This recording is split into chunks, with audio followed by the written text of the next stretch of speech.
大家好，欢迎来到我的兰花频道。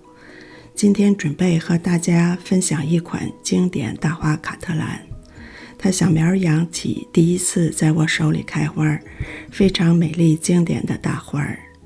但这颗兰花自己是第二次开花了，真正第一次是在朋友家，在我手里它曾经一直不开。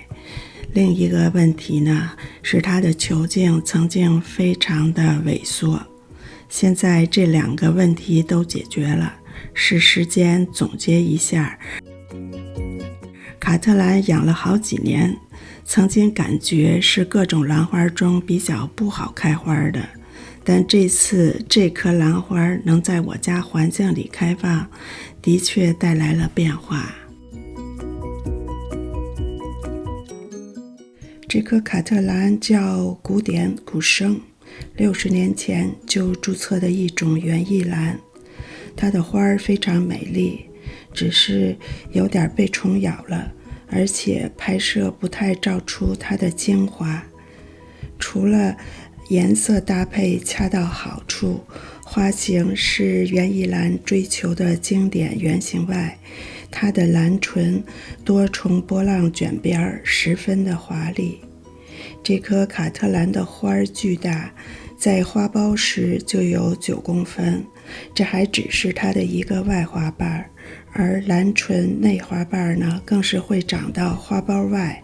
开放后，光是兰唇就可以与一朵中型兰花比大小了，非常华丽的大花。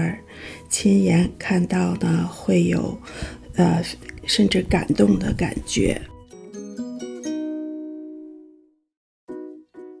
这颗卡特兰的生长很旺盛，它会从一个球茎两边生长出新的，而新球茎成熟后呢，又会再出新芽，所以它的繁殖很快。这些光溜溜的球茎如果强壮的话，上面呢就会出苞开花，但也有些球茎是会变皱干缩的。去年这颗兰花第一次在朋友的照顾下开了3支6朵花，非常的惊艳。但花后力气用尽，球茎干瘪的十分厉害，兰根看着也不好，但兰花质料还不错。我用的是中号树皮加木炭，就继续使用了，没有做兰根清理，只是简单的从10公分小盆直接上到了17公分的陶盆里，之后撒了一把缓释肥。结果呢，小新芽都长成了球茎，其中2支出了花，原来干瘪的球茎也基本恢复了。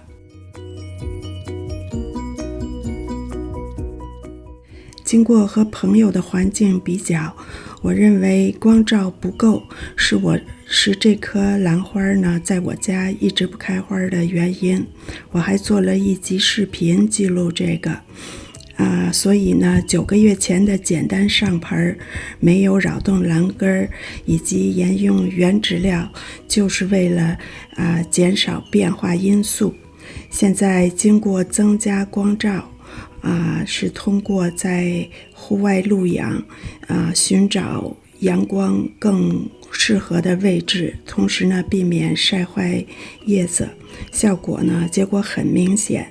这盆我曾经想放弃的加德利亚兰呢，终于在我的环境里开花了，非常的开心。但是和朋友养的第一次开花做比较，我的差距呢也很明显。首先是球茎，朋友就比我的要高。再来是花枝和花朵的数量，也是朋友明显好得多。我把它们归结为施肥的原因。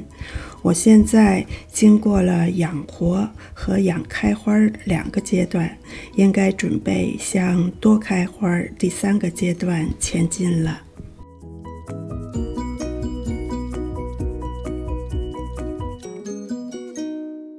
这只小鸟很可爱，录制视频的时候一直陪着我，而且最后在剪辑才发现它们其实是2只不同的鸟轮换着来陪，非常有趣。今天的分享就到这里，谢谢大家的观看，祝各位养蓝快乐，我们下周再会，再见。